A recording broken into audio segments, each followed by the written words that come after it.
I want to talk to you about the psychological terror of Hamas. For 101 days, Hamas has been holding Israeli hostages in harsh conditions and without contact with the outside world. But this despicable terrorist organization is not satisfied with that.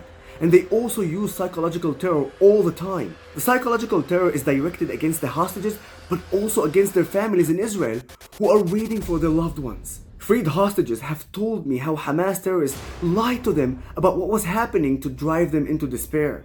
The psychological terror towards the families comes in the form of videos in which the hostages are filmed and Hamas turns it into emotional abuse.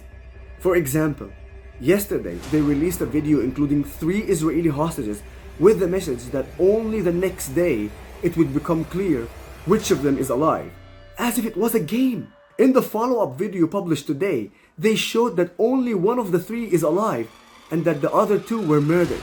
The same hostage was forced to say that it happened as a result of IDF attacks. Do you understand? The death of Israeli hostages is a game for them, maybe also a fun game. We have no way of knowing what is and what is not true. They have already published in the past that a hostage had died, but the same hostage was later released alive. The main issue here is the psychological and sadistic terror. They murdered, slaughtered, raped, kidnapped, and they still use every opportunity to torture us. Every person in the world who still supports Hamas after all the psychological, sexual, mental, and physical terror it has used against Israel is a supporter of terrorism in every way. This terrorist organization has no right to exist, and we are obligated to destroy it for the benefit of all humanity.